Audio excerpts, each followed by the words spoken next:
नमस्कार दोस्तों, स्वागत है आपका अपने चैनल ज्योति ज्योत में। दोस्तों, आपको कार्तिक मास की हार्दिक शुभकामनाएं। कार्तिक मास प्रारंभ हो चुका है। आज कार्तिक मास का दूसरा दिन है और हम लोग भी दूसरा अध्याय का रसपान करेंगे।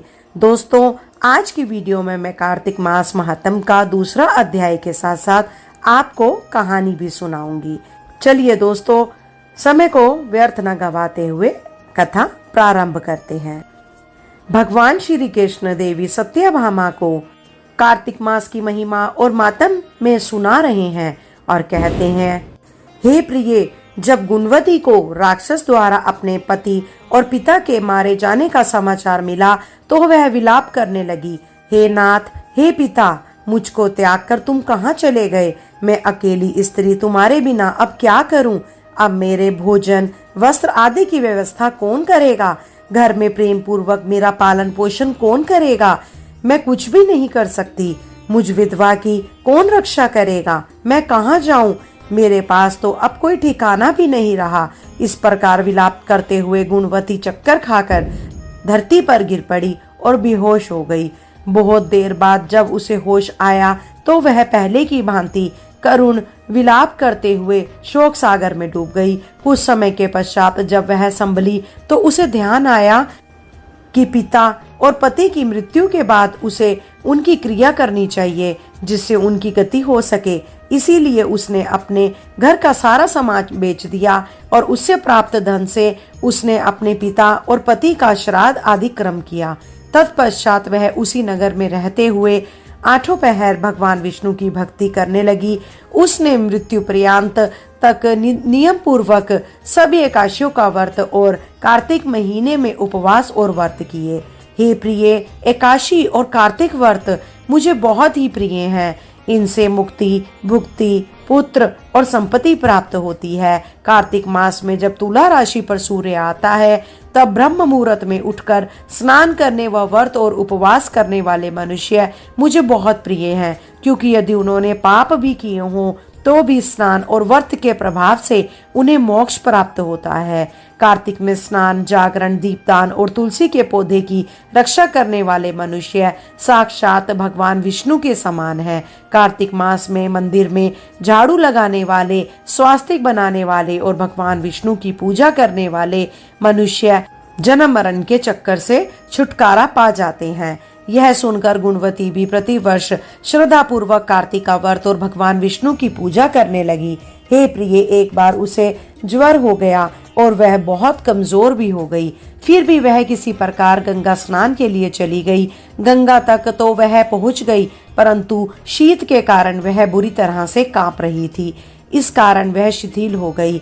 तब मेरे प्रभु भगवान विष्णु दूत उसे मेरे धाम ले आए। तत्पश्चात ब्रह्मा आदि देवताओं की प्रार्थना पर जब मैंने कृष्ण का अवतार लिया तो मेरे गण भी मेरे साथ इस पृथ्वी पर आए, जो इस समय यादव हैं। तुम्हारे पिता पूर्व जन्म में देव शर्मा थे तो इस समय स्त्राजित है। पूर्व जन्म में चंद्र शर्मा जो तुम्हारे पिता था वह डाकू है, और हे देवी, तू ही वह गुणवती है। कार्तिक व्रत के प्रभाव के कारण ही तू मेरी अर्धांगिनी हुई है। पूर्व जन्म में तुमने मेरे मंदिर के द्वार पर तुलसी का पौधा लगाया था। इस समय वह तेरे महलों के आंगन में कल्प वृक्ष के रूप में विद्यमान है। उस जन्म में जो तुमने दीपदान किया था उसी कारण तुम्हारी देह इतनी सुंदर है और तुम्हारे घर में साक्षात लक्ष्मी का वास है, क्योंकि तुमने पूर्व जन्म में अपने सभी व्रतों का फल पति स्वरूप विष्णु को अर्पित किया था। उसी के प्रभाव से इस जन्म में तुम मेरी प्रिय पत्नी हो। पूर्व जन्म में तुमने नियम पूर्वक जो कार्तिक मास का व्रत किया था उसी के कारण मेरा और तुम्हारा कभी वियोग नहीं होगा। इस प्रकार कार्तिक मास में व्रत आदि करने वाले मनुष्य मुझे तुम्हारे समान प्रिय हैं। दूसरे जप, तप, यज्ञ, दान आदि करने से प्राप्त फल कार्तिक मास में किए गए व्रत के फल से बहुत थोड़ा होता है, अर्थात कार्तिक मास के व्रतों का 16वां भाग भी नहीं होता है। इस प्रकार सत्यभामा भगवान श्री कृष्ण के मुख से अपने पूर्व जन्म के पुण्य का प्रभाव सुनकर बहुत प्रसन्न हुई। यहाँ पर कार्तिक मास के दूसरे अध्याय की कथा समाप्त होती है। अब सुनते हैं कार्तिक स्नान की कहानी। एक गांव में एक बुढ़िया माई रहती थी। व्रत नियम बहुत करती थी, दान पुण्य भी बहुत करती थी। आए कार्तिक का स्नान करती थी। जब कार्तिक का महीना आया तब उसने सोचा कि इस बार हरिद्वार गंगा जी के किनारे जाकर कार्तिक का स्नान करती हूँ। तब उसने अपने बेटे से कहा कि मुझे कार्तिक का स्नान करना है, इसीलिए मैं हरिद्वार जाकर रहूंगी। तब उसका बेटा बोला कि माँ, हरिद्वार में तो बहुत ठंड पड़ती है और वैसे भी तुम अकेली हो, वहाँ कैसे रहोगी, तुम मत जाओ। लेकिन माँ बोली कि नहीं बेटा, मैं जरूर जाऊंगी। कार्तिक के महीने में गंगा स्नान का बड़ा पुण्य मिलता है। तब हार थक कर बेटे ने माँ की बात मान ली और उसने अपनी पत्नी से कहा कि मेरी माँ के लिए थोड़े से लड्डू और सुहाली बना दो। मेरी माँ हरिद्वार रहने जा रही है, वहाँ रहकर कार्तिक का स्नान करेगी और व्रत पूजा करेगी। व्रत खोलते समय कुछ खा लिया करेगी। बड़े जले भुने मन से उसकी पत्नी ने सास के लिए थोड़े से लड्डू और थोड़ी सी सुहाली बना दी। बेटा अपनी माँ को लेकर हरिद्वार के लिए चल दिया। वहां जाकर उसने अपनी माँ के लिए एक छोटी सी कुटिया बना दी और आसपास वालों से कहने लगा कि मैं अपनी माँ को कार्तिक स्नान के लिए यहाँ छोड़कर जा रहा हूँ, मेरी माँ का ध्यान रखना। वह अपनी माँ को छोड़कर वहां से आ गया। अब बुढ़िया माई रोज सुबह 4 बजे उठ जाती, उठकर गंगा जी नहाती, भगवान विष्णु की पूजा करती, तुलसी जी की पूजा करती, कार्तिक मास के महात्म्य और कथा करती और सारा दिन भजन कीर्तन करती। ऐसे में ही उसके दिन कब बीत गए उसे पता ही नहीं चला। कार्तिक का महीना पूरे होने को आया, बस 4 दिन बचे थे। रात में किसी ने दरवाजा खटखटाया। बुढ़िया माई ने दरवाजा खोला तो पूछा कौन है। तब वहां देखा कि एक दिव्य पुरुष खड़ा है। उसने कहा कि मेरा नाम सावन है। तब बुढ़िया माई कहने लगी कि सावन आया, मुझे तो बहुत भाया। सावन में बहुत सारे तीज त्योहार आते हैं, भाई बहन के प्रेम को दर्शाते हैं। सावन ने कहा माई, मुझे बहुत भूख लगी है, कुछ खाने को तो दो। तब बुढ़िया अम्मा ने लड्डू का थाल उसके आगे कर दिया और कहने लगी कि लो तुम लड्डू खा लो। सावन ने एक लड्डू उठाया और उठाकर खा लिया। तब जाने लगा, तब झोपड़ी पर एक लात मारी। लात मारते ही झोपड़ी की एक दीवार सोने की हो गई। दूसरे दिन रात में फिर किसी ने दरवाजा खटखटाया। बुढ़िया माई ने दरवाजा खोलकर देखा तो फिर कोई दिव्य पुरुष खड़ा था। बुढ़िया माई ने पूछा कि कौन है। तब उसने कहा कि मैं भादवा हूँ। बुढ़िया माई बोली कि भादवा आया भी मुझे बहुत सुहाया। इस महीने में भी बहुत तीज त्योहार आते हैं, इस महीने में तो भगवान जन्म पाते हैं। भादवी ने कहा माँ, मुझे भूख लगी है। तब बुढ़िया माई बोली कि लो लड्डू तुम भी खा लो। ऐसा कहकर लड्डू का थाल उनके आगे कर दिया। भादवे ने भी एक लड्डू उठाया और खा लिया। जाते समय झोपड़ी को लात मारी तो उसकी दीवार भी सोने की हो गई। तीसरे दिन फिर किसी ने दरवाजा खटखटाया तो बुढ़िया माई ने दरवाजा खोलकर देखा तो फिर कोई दिव्य पुरुष खड़ा था। पूछा कौन है। तो उसने कहा मैं आसोज हूँ। बुढ़िया माई बोली आसोज आया, बहुत सुहाया। इसमें पितरों के दिन आते हैं, पितृ घर में खूब आशीर्वाद बरसाते हैं, माता घर में आती है, खूब धन दौलत बरसाती है।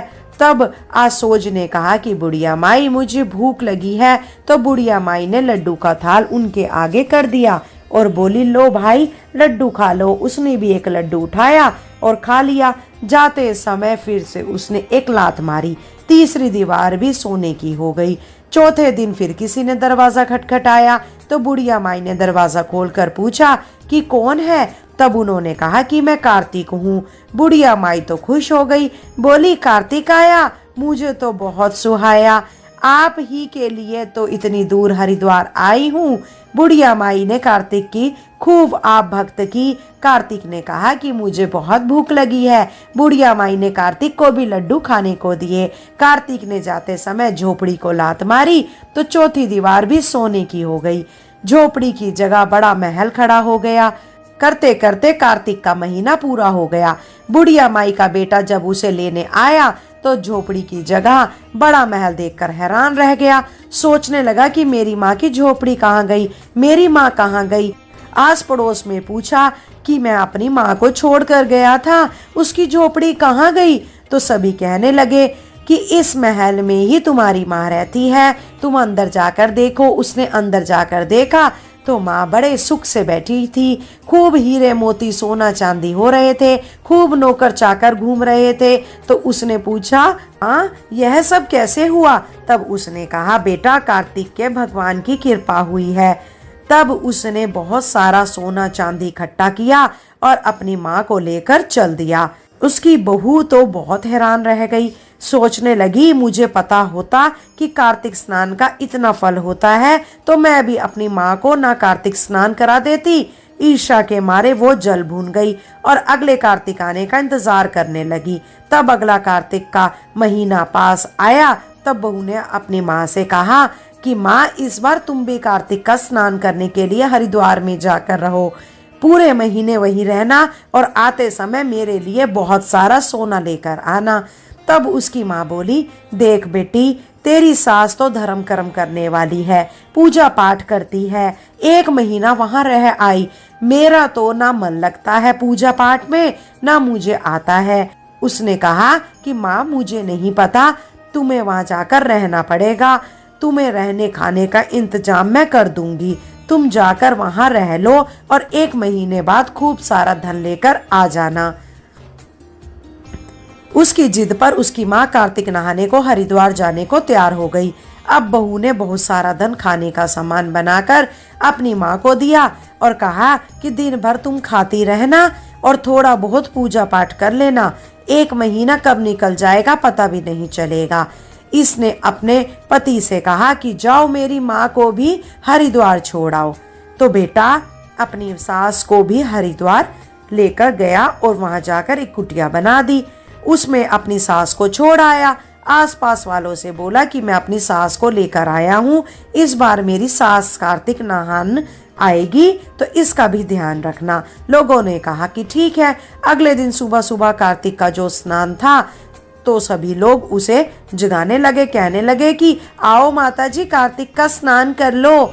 तब वह बोली कि ना बेटा मुझसे तो इतनी सुबह नहीं उठा जाएगा, मुझे तो बड़ी ठंड लगती है, मैं तो ठंडे पानी में नहीं नहा सकती, तुम लोग जाओ। तब वे सब कार्तिक का स्नान करने चली गई। वह बुढ़िया पड़ी सोती रही, सारा दिन सो सो कर निकाल देती और सोती रहती, और जब भूख लगती तो उठकर कुछ खा लेती।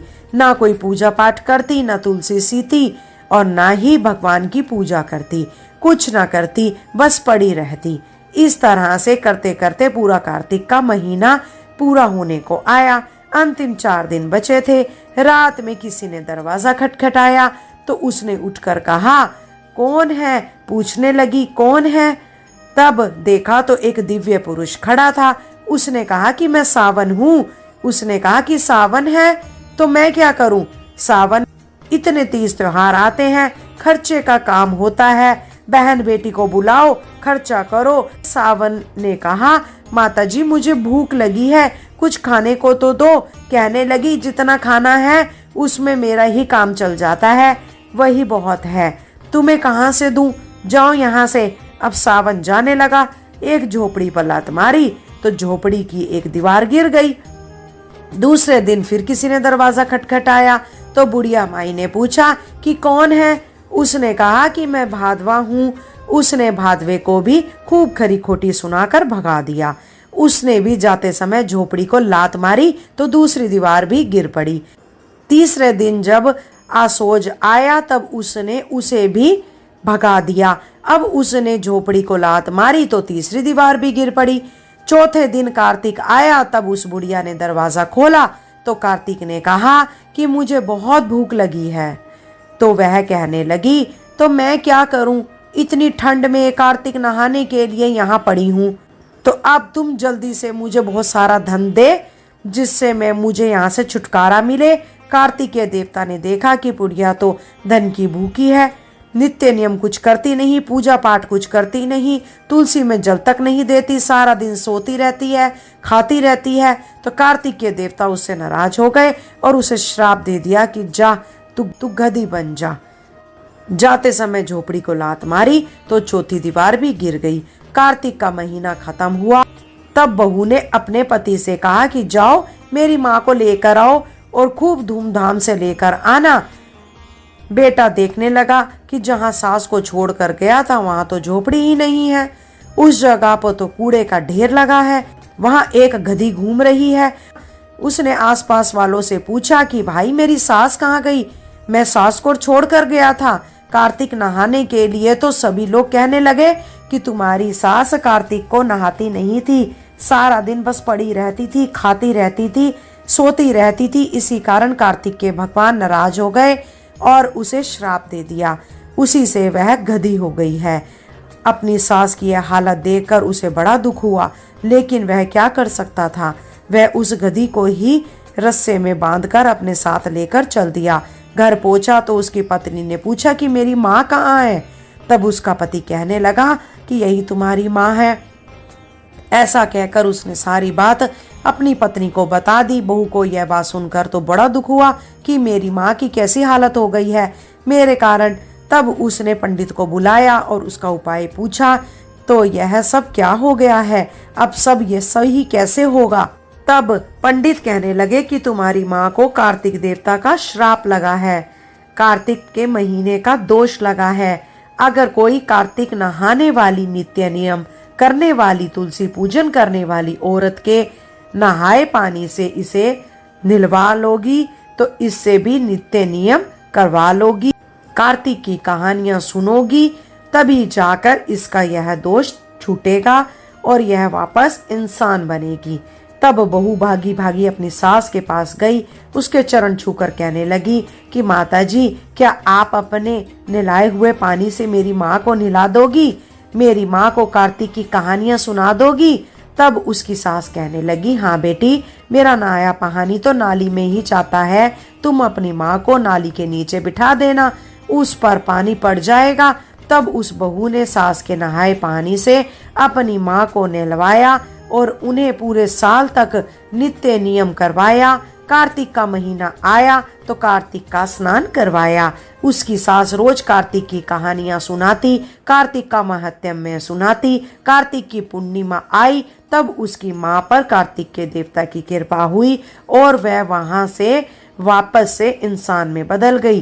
कार्तिक पूर्णिमा पर स्वर्ग से विमान आया और दोनों बूढ़ी महिलाओं को एक साथ लेकर स्वर्ग ले गया। हे कार्तिक के देवता, जैसे आपने बूढ़ी माई पर दया करी वैसे ही सब पर करना। जैसे बहू की माँ पर क्रोध किया ऐसे किसी की पर भी मत करना। बोलिए कार्तिक देवता की जय हो, विष्णु भगवान की जय हो।